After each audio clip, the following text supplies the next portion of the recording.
Hi guys, welcome to this sit down. Yeah, so it's the same place like yesterday, not yesterday, the other vlogs. Yeah, so this vlog I have done it twice already, so this is my third retake. The first time I deleted makosa, the second time same. Now let me just do the third one and hope I won't delete it kimakosa. So this vlog is about case studies. So you all know that, well, you all know you all know that we do case studies in KMTC. We do medical and midwifery, but there is also psychiatric case study for nurses, but we don't do them that much. Actually, it has, yeah, we don't do them that much. The reason is it has ni kitu imeanza juzi juzi, so we will still do it, but I think it's a different take. Yeah, so case study, the medical case study, you go to the ward, any more ward, female medical or peds, any medical ward, and then you assess clients, and then you pick one client, and then you pick one client, and then you seek consent, you history take, you do a physical examination, and then you take to the teacher to approve. Yeah, so that's for medical, and then you go for 3 visits, follow-up visits. And for midwifery you do the same, but you take the client from MCH clinic and then you do the same. You seek consent, history take, physical examination, especially abdominal examination, and then you do 3 antenatal visits, follow-up care, and then when she delivers, which is intrapartum, you do 3 other postnatal visits, yeah, for puerperium period. Yeah, so my experience with case studies, first of all, I was cancelled twice. My midwifery case study twice. No, it's actually once. Yeah, once. And my medical case study was almost cancelled, but it was never cancelled. So what led my midwifery case study being cancelled is the postnatal period. It took way more than 6 weeks. For some lecturers it's not a problem, but for some other lecturers it is a problem, like my lecturer, my midwifery supervisor lecturer.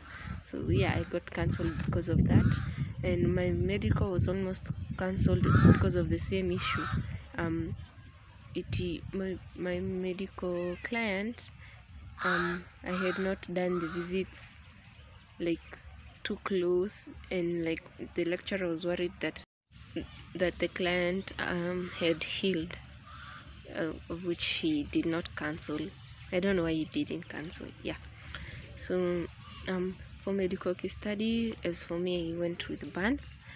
I was not sure that Burns can be a medical case study, but I went with it. Yeah, but you can choose pneumonia, asthma, septicemia, a lot, those medical, diabetes, hypertension, you can choose all those.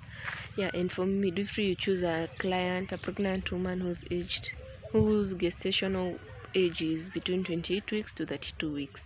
So a tip, if you choose someone with 32 weeks, it means you will have to like do the follow-up visits vigorously.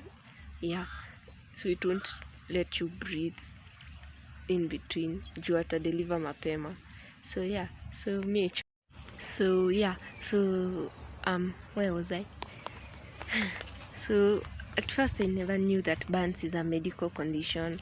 So do I regret choosing Burns for a medical case study? Yes, because the literature review was so small, and my lecturer wanted in-text citation, which was something that I've never even done. So, and it was 1.5 pages my literature review, and for others were like 4 pages, and you need an in-text citation, so you can imagine the how it was. Yeah. So my medical case study took way longer. I started my medical case study on September, and I ended it on May with the same client. I also started my midwifery on late September and ended it at June. Yeah, June. So ending the case study means you have gotten your marks. Yeah. So my experience with case study, if you hear background noises, it's hewa. Yeah. So I'm in a plateau, so what do you expect? Yeah. So by me, for my medical case study, I'm gonna just break them like one. So my medical case study, I started it on September. I went to pediatric wards and chose a patient with burns. Why I chose a patient with burns is because the other patients were already booked with the other students wa burns ndio walikuwa wameacha, and walikuwa wamemwacha because they did not know that medical case study, that burns is a medical case study. So yeah, that's why they had a chada the patient. So my client was a child. She was, I think, 5 years, and so I seeked consent from her mom. She gave me the consent, and then I did history taking, physical examination, and then I went to the lecturer. It took me like 2 weeks to be approved because I was so scared, and then I was approved. And then my client decided to move cities, towns. She was staying in Makindo, and she said she decided to like go to it's there was a dog over there, so that's why I flew. So she decided to go to Nairobi to live there. So in order to do a case study, you need a client. You go to their home and then you assess the child from there. And my client is in Nairobi. So the next step for me was to terminate. So but I did not terminate. I had hopes. So I called her and she said that she will call me akirudi. So yeah, so just brushing through the story, I ended up doing the 3 visits.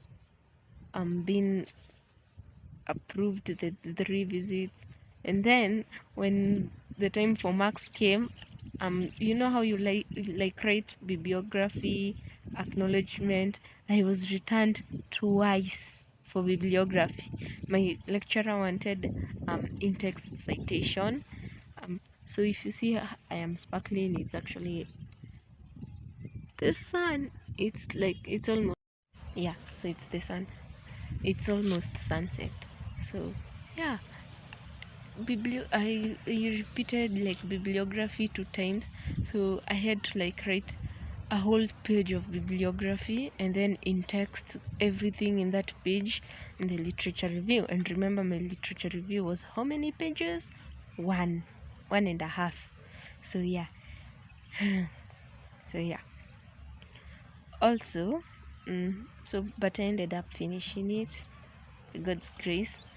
Yeah, like medical case study ndio ilinikula kichwa kwa zote.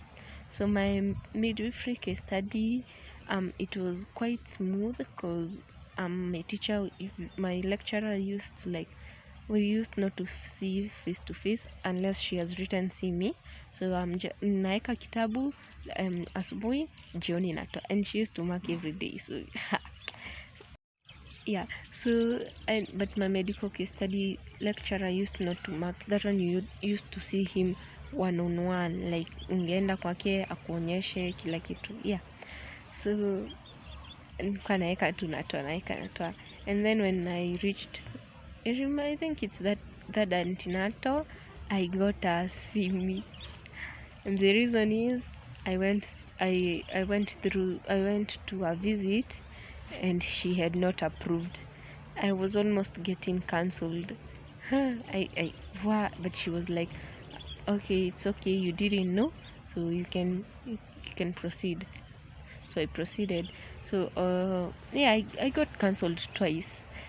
So my client gave birth at a local dispensary, so I had to like cancel that termination. And my client was so nice. She was a minor,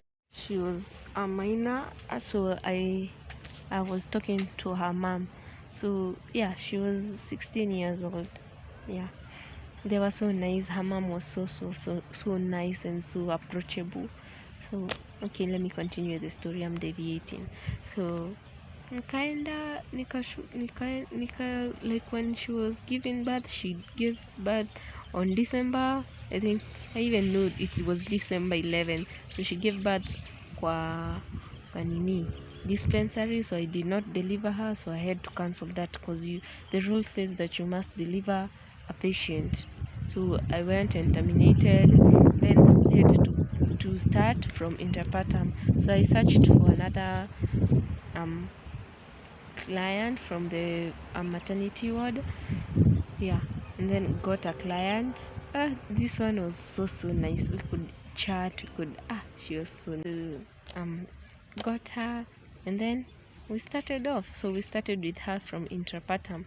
So first week, second week, that week, first visit, second visit, third visit, and then I get cancelled again.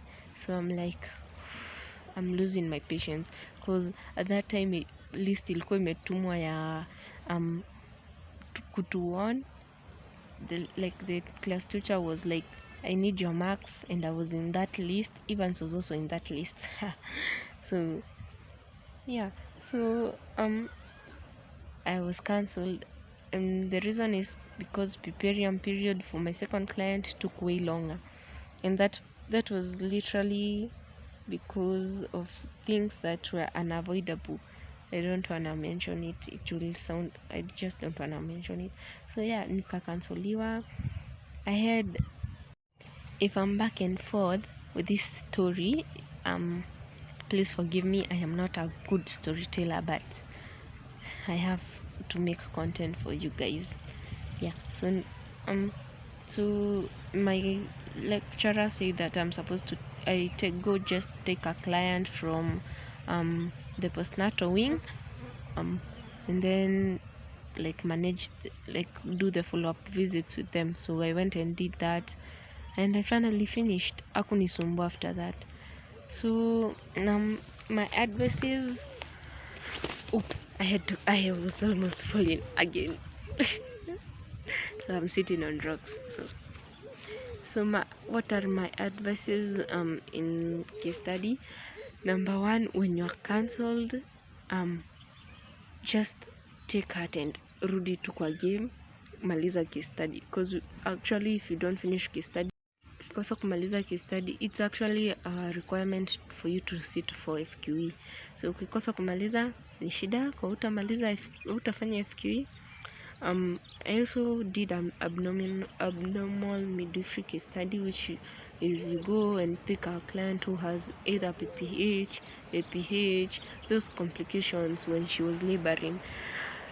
And like, I have a friend, a classmate, who was told to do an abnormal midwifery case study, and hakufanya since January. Like she ilimleta chini. So you just do it. Just go search for a client. You go search. It's like doing another case study. Just go pick a client, do the literature review, and then terminate. That one there's no visits. Yeah. So so as I told you, if you hear, it's because the sun is setting. Let me just. So my second advice is, every lecturer is different. So if this lecturer prefers this one, just do it. If this other one prefers that one, just do it. My third advice, which helped me a lot, is stop listening to what people say about the lecturers in terms of case studies. So my lighting. Okay, so like when I was doing my case studies, people were finishing, others, our senior class were done with case studies also. So they would, like, people would go to them and give them advice. And because they are second-hand stories, they change the trajectory literally. So stop listening to what people say about the teachers, weenda tu malizana na yeye. So I think that's all. See you on the next one. Also, if you like this video, you can like, share, subscribe. I really don't like marketing it that way, but if you like, you can like. If you don't, we're in that. Yeah, so bye guys.